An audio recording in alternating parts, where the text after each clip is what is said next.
One in five suffer. Erase the stigma. Brain difference is not a crime. Mental health isn't just your problem. It's our problem. And now, Mental Health Mondays with Marla and Dave. Welcome to Mental Health Mondays. I am Marla, and he is Dave, and we are Marla and Dave. And this is Mental Health Mondays. I passed the test. I want to remind you guys right at the beginning of the show. Today's show is brought to you by the Kiloby Center for Recovery, the Mindful Revolution and Addiction Treatment. And our guest on the last Monday of the month is, as usual, is Scott Killerby. He's here in the house today, we tell you all the time, every time he comes on, he's an internationally recognized and sought-after author, teacher, and speaker on the subject of mindfulness and non-dual wisdom as it applies to addiction and other mental illnesses or brain differences. Scott is the founder of the Living Inquiries community and the founder and CEO of the Kiloby Center for Recovery, located in the beautiful Palm Springs area of California. And as usual, he comes with the brand new Scott's List. 5 signs. The list today is 5 signs or situations that could indicate that someone may have or may develop in the future a mental illness. Now, the beauty about this is we say all the time that a lot of mental illness is treatable and a lot of people can fully recover. If you can catch the signs early, this is going to help with that. So, Marla? I just want to say I'm always looking forward to the end of the month, and Scott's List have been instrumental for me personally, and we're glad that we're able to share this with you at the end of every month. This is highlight show. Scott is going to take us through the list. Remember to get your copy of the Scott's List for this month. Call 866-545-6295 or email info@killerbycenter.com. Make sure you say you heard about the new Scott's List on Mental Health Mondays with Marla and Dave. When we come back, our guest will be Scott Killerby.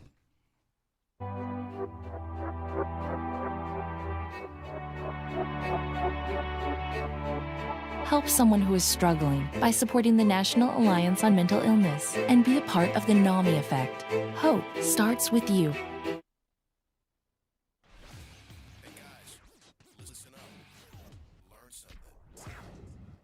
All right, Scott. Welcome to Mental Health Mondays. Thanks for having me, guys. Now, we missed you last month. We kind of got our wires crossed, but we're glad to have you back today. Thank you. And it was my fault for missing last month. And I apologize for that. No, it's all good. All Scott, good, man. I was hoping in our relationship, I feel like we have Mental Health Monday and Scott Killerby have developed a beautiful relationship. And I was hoping that maybe through the time that we spend together, that your volume and your mindfulness, soothing voice would become a little bit more elevated, maybe like me. Like, I don't know. I don't know. Scott, we'll see what happens. Maybe I can teach Scott to scream. You might be surprised, Mark. Scott, you don't have to answer that.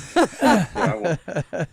So we want to remind you guys to call 866-545-6295 or email info@killerbycenter.com. That's KILOB as in boy, Y, center.com. And usually we try to have a little conversation with Scott, and he kind of tells us how to be more mindful, which he always does as the mindfulness guru. But we're going to jump right into the list today because we want to actually dig into this one. It's very important. Is that okay, Scott? Sounds great. Awesome. So we said that the list this week was really focused on 5 signs or situations that could indicate that someone may have or might be in the early stages of a mental illness or may develop a mental illness in the future. And that's a really important way to look at this concept because, you know, another one might be when you have just genetically predisposed to mental illness. Would you say, Scott? Oh, yes. And we can put that on the list, but you can, if it is in the family, then you can start looking for some of these other behaviors or Absolutely. other behaviors. Not especially early on. Yeah. Now, how young, right before we get into it, how young should we start looking for some of these signs that we're going to explore today? Is that like young? 6 months, 8, 12 months, 5 years old? For example, with trauma, childhood adverse experiences, they can happen very early ages, like Right. when children are abandoned early on. But the signs of trauma or mental health development, I would say a little bit later when language comes in to play, when we start to speak. If you could, I think it would be great if we could do this kind of work in schools, for example, Wow. and help kids early on before they grow into addiction or mental health issues, help them prevent that. Yeah, that prevention would be like they say, an ounce of prevention is worth A pound of cure. a pound of cure. So let's jump into the first one on the list. Any adverse childhood experience. So that's kind of what you were just talking about, trauma as a child. So would that be like, because I know our oldest daughter used to really get upset at things that we didn't think that she should be upset at as an infant. Marla? Well, yeah, but I can't. This is actually a good thing that you're bringing up, because I think we needed to. I mean, for me, understanding trauma, is trauma something that is imposed on you, or is it trauma something that Just you a witness, that you process? witness a car accident or something like that. That's traumatic for you. That's a good question. I think that two children in the same household can process something differently. Now, if it's really heavy physical abuse, with both kids will be probably affected in certain ways. Right. But it is very subjective, and the research says that too. It's very subjective. It depends on sort of our makeup, our genetic makeup, our emotional sensitivity, our empathic abilities. All that stuff is taken into consideration. So with this first one on the list, any adverse childhood experience. So as a parent, you pretty much see most of your child's experiences, but a lot of them you don't see. How could you recognize that the child might have experienced an adverse situation that you weren't there for? You weren't out of your presence. Yeah, that's hard, especially if there's, for example, sexual abuse or Right. bullying, Right. or these other things that children feel shame about. Watch for behavioral changes. And every child would be different, but isolating, not opening up as much, having difficulty at school, not wanting to go to school, changes in peer group, changes in temperament. Those kind of things can be little signs and signals to investigate a little more. Okay, awesome. The second one is pressure to succeed. Sort of where you get your value from or what you accomplish. Just the pressure to succeed is the overall concept. Yeah, a surprising number of my clients that I work with online, not at the treatment center. I mean, certainly many of them come there, but the ones that I'm working with online, if they had a very strong pressure to succeed when they were kids, they'll internalize that sometimes as I'm just not good enough and I can never get mom and dad's approval. And they carry that through life, and that can lead to workaholism, perfectionism, and we can really stress out the body and mind. And we just keep going, trying to get parents' approval. These tapes that run in our head. And I think you know what I mean. Even when we're 50 and 60 years old, still doing it. And so it can lead to stress. That kind of stress can lead to issues. I have an actual fun story to relate to that. David and I met in second grade, and our youngest daughter came home from school, and she was going into her third grade year, and she came home one day and she was crying. I said, "Lexi, what? Are you okay?" She said, "I'm about to go to the third grade and I haven't met my husband." And David said, "Come here, sweetie." Put her on his lap, and he said, "And that's because God didn't want that to happen, because that little boy would be tied up in the closet right now. He wouldn't even." But I mean, It's an adverse childhood experience. right, exactly. I would have had to commit an adverse childhood experience on a young man. But that's true that we've heard that, honestly, Scott, in different ways. That was a fun one. But from our children who feel like we've succeeded in various things in life, that the bar for them has been set to a level that they feel the pressure of that. And then it's us as parents, honestly, trying to assure and unwind that who they are is good enough. That's great. And I just saw something on Facebook today. Is can we let go of the narrative that a child's entire value is about growing up and getting a good job? Because a lot of times that's what it's like. Their value comes from that, and that affects our self-esteem and everything. Without a shadow of a doubt. That would be a lot to unwind. Now, you also said that that pressure to succeed could lead to burnout as you get to an older adult, like in your 30s, 40s, and 50s, because you're just so desperate for that approval that you pretty much exhausted your life force, so to speak. Yeah, and not just that. It's people are getting diseases like chronic fatigue syndrome, other diseases where you stress your body out so much the body just stops you. Even if your mind still wants to go to work, your body is starting to show signs of it. And so it's more than just stress. Awesome. So remember, you guys, call 866-545-6295 or email info@killerbycenter.com to get your copy of Scott's List. We'll be right back.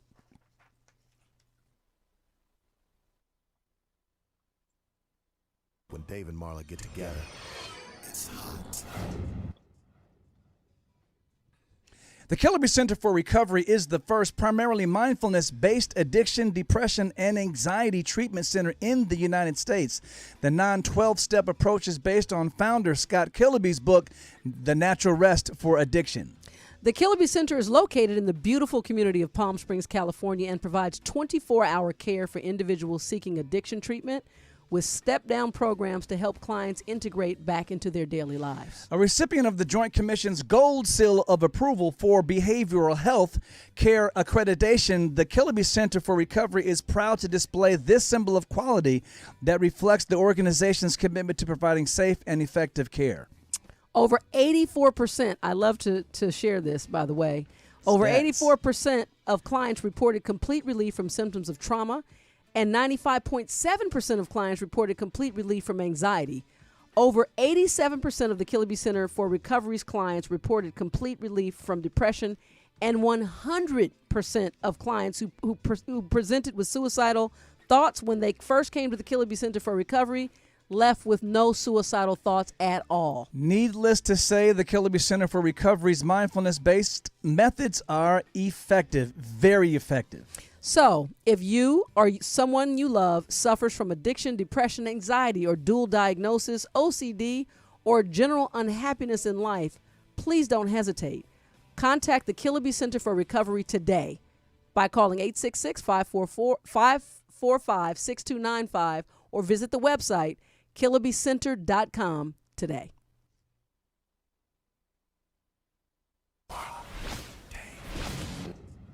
It's time for the Mental Health Minute with Marla and Dave. All right, some have asked what causes mental illness. As far as we know, there is no single cause for mental illness. A number of factors can contribute to risk for mental illness, such as early adverse life experiences, such as trauma or a history of abuse. For example, child abuse, sexual assault, witnessing violence, etc. Experiences related to other ongoing chronic medical conditions such as cancer or diabetes.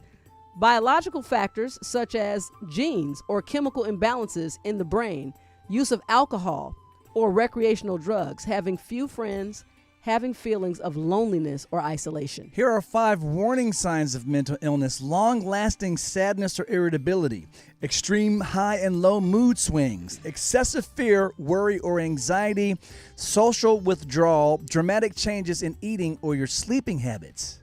And again, if you or someone that you know is suffering from any of these symptoms, please, we ask that you seek professional mental health help. This message is brought to you by Mental Health Mondays with Marla and Dave. David is a thinker. I never do anything without thinking about it first. Marla is a feeler. I basically wear my personality on my sleeve. But when Marla and Dave get together, it's like a match dancing with a firecracker.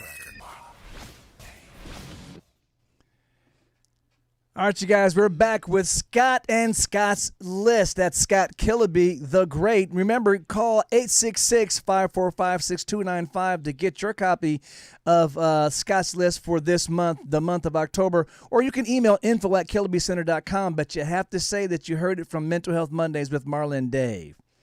All right. Well, again, so we're going to jump right back into the list, which I look forward to. And this is a really important subject, because I think that of all the things that people reach out and ask us in reference to our experience, it's this. What are the signs? How early did you identify? I'm concerned with this behavior.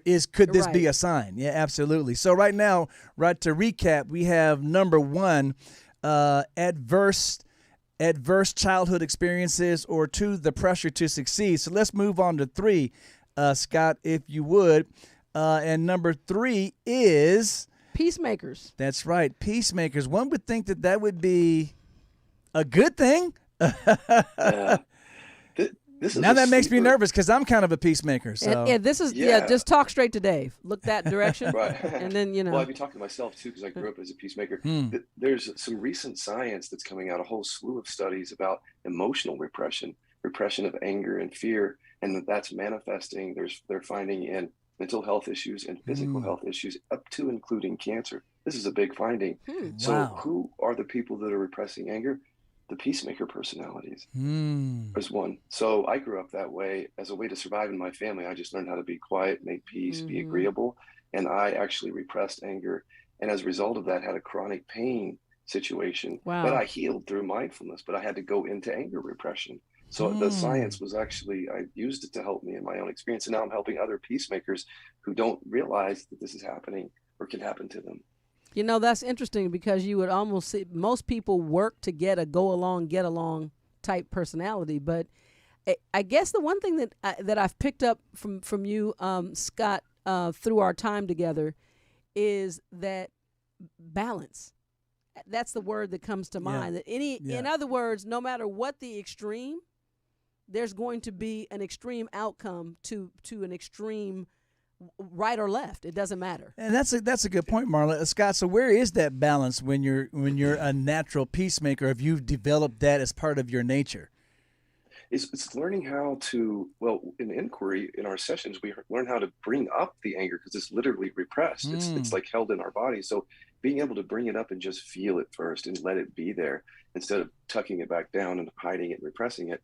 And then in terms of with other people, it's learning not to spill your anger on everyone, but to be able to speak up more and not just be agreeable to get along or get love and attention, but to be able to speak your truth helps a lot with anger repression. So we're not teaching people to just be mean to other people. We're teaching them to come out of repression and start standing in their own truth, have their voice, be able to have. And a lot of times that needs to be taught because, you know, when you first learn how to just say, I'm going to speak my truth, it can come off a little abrasive until you learn how to get that balance. And, you know, I that happened to me, trust. And Scott, I think that I've just created a job for myself alongside you. I could be the person who teaches scream therapy. I'm just saying. There we go. All right, let's move so on. that's why Scott is the professional and you're the host. Anyway, so Scott, let's get to number 4, not recognizing gender and sexuality issues. That seems pretty obvious, but dig into that a little bit for us. Well, if you look at the rate of suicide for teenagers who are in transition, trans teenagers or young, gay, closeted, suicide rate is very high for that group. So this is a silent kind of epidemic that goes on where people don't feel comfortable even talking about it. And so they live in secrecy and they're repressing. Yeah. And so all of those things, the trauma of growing up that way and the repression can lead to mental health and physical health issues. And there are actually some studies on that have just come out. Yeah, the interesting thing about that to me is it would seem like maybe as recently as 3 years ago that we were getting to a point where this one would no longer be that much of an issue. Then suddenly over the last couple of years, the last 3.5 years, really, it just kind of exploded. And now, you know, just not just discrimination about people that you don't necessarily agree with that has nothing to do with you anyway, but then the aggression toward people that you disagree with is another whole thing. So now we're back in full swing. Right. Well, I mean, all minorities too. I mean, growing up African American, there's a lot of trauma just growing up. Being born black. Yeah. It's true. Well, man, as usual, great discussion. Time is flying. We got to take another break. We will be right back with Scott Killerby.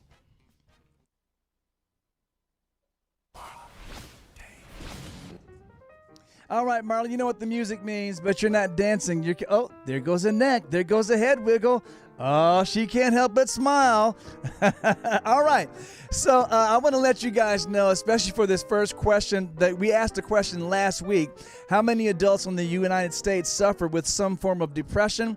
I actually went back for this show specifically because I think on our poll question online, we had the options as 5.8 million, 11.2 million, or 17.3 million. I went back and did some research that took into account up until all through 2020. And the actual options today are For the question, how many adults in the U.S. suffer with some form of depression? A, 12.6 million, B, 15.2 million, or C, 19.4 million. Now, unfortunately, because we've gone through a lot in the last 3.5 years, including the pandemic that just won't quit, people dealing with depression are just going through the roof. Are we going to let Scott? So let's let Scott weigh in. What do you think, Scott? 12.6 million, 15.2, or 19.4 million? Just because, assuming that it took COVID into, because I'm actually guessing here because COVID's changed everything. Absolutely. I want to say the 19. Okay. Well, I have a stat. Yes. How many times has Scott Killerby been correct? 100%, 80%, or not, or 60%? Well, if it's today is any measure, ding, ding, ding. The answer was C. Is C. 19.4 million people. Scott, you have dealing 100% accuracy with answering these questions. That's not true. You missed one? I think he did miss one. I think I remember. Yeah. Don't do that, Scott. I just made you perfect, and you just jumped off my pedestal. Marla, Don't what's the get back poll up question there. for next week? The poll question for next week is: what percentage of mental health disorders show first signs before a young person turns 14 years old? So 20 go ahead. 25%, 50%, or 75%? And I'll repeat the question. What percentage of mental health disorders show first signs before a young person turns 14? 25, 50, or 75%? Scott, it's your guess. B. Okay, well, there is an answer that's going to be right, but nobody's going to know until next week. And you have your opportunity to tell us what you think by logging on to any of our pages, social media, and make sure that you cast your vote. We want to hear. Vote.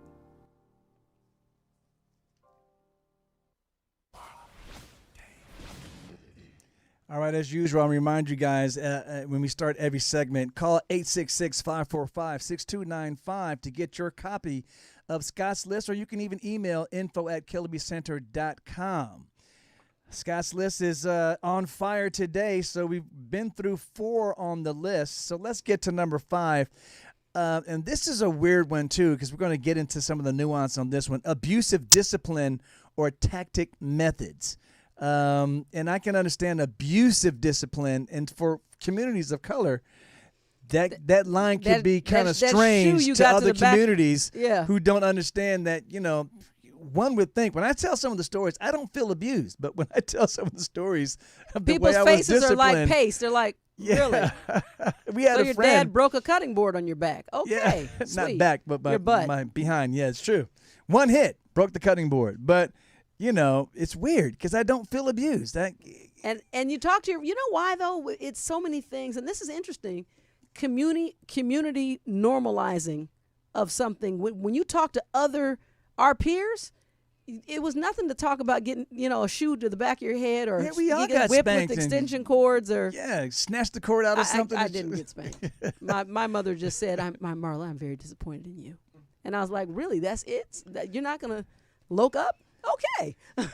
That's how you get to scream therapy. Anyway, so just joking. And we make light and we tell a lot of jokes, but this is not really a laughing matter. So Scott, talk to us about abusive disciplinary behaviors or tactic methods.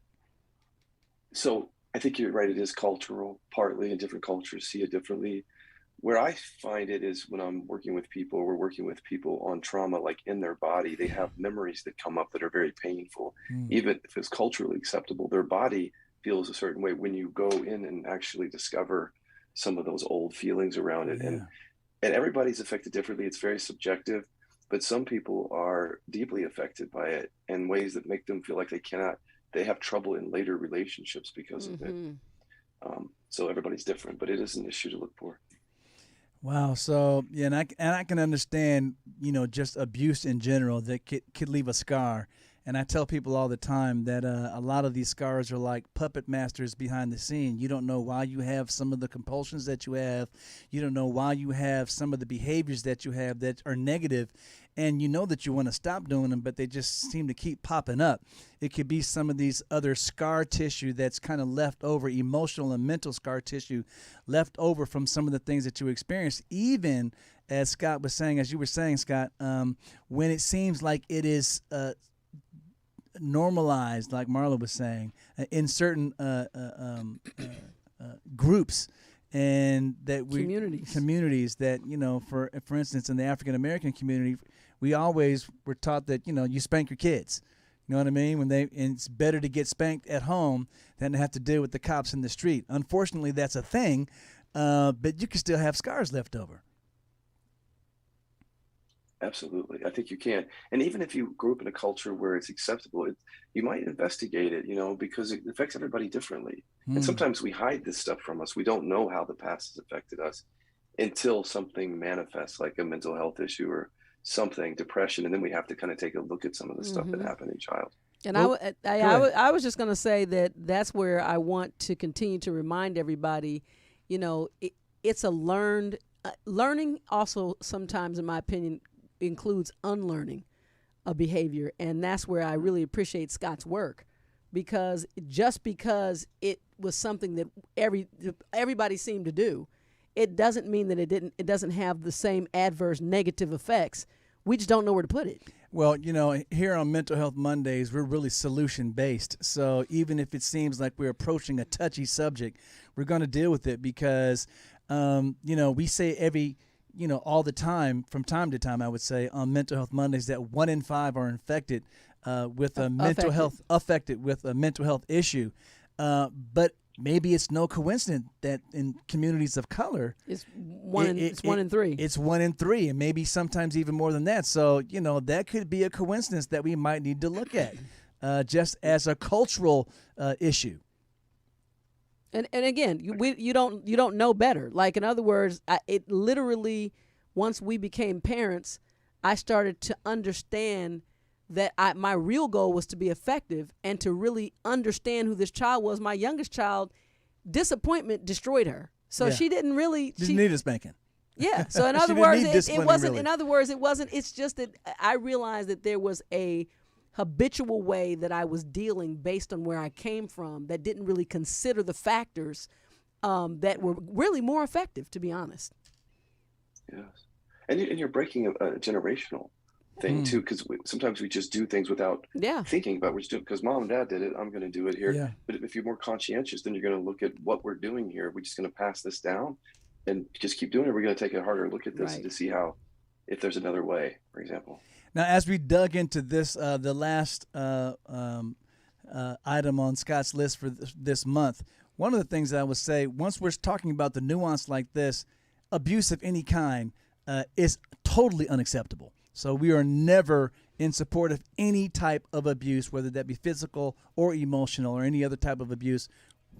Just miss us on that. Which is why I like the word that we're talking about here. It's time for us as people to learn better tactics and how we actually express ourselves and how we manage relationships. So those are the things that Scott is helping us with. The number is 866-545-6295 to get your copy of Scott's list for the month of October. Or you can email info@KillerbyCenter.com. We'll be right back with more from Scott Killerby. Bad. What are you doing? You're worthless. Don't trust them. They'll hurt you. You're worthless. It's pointless.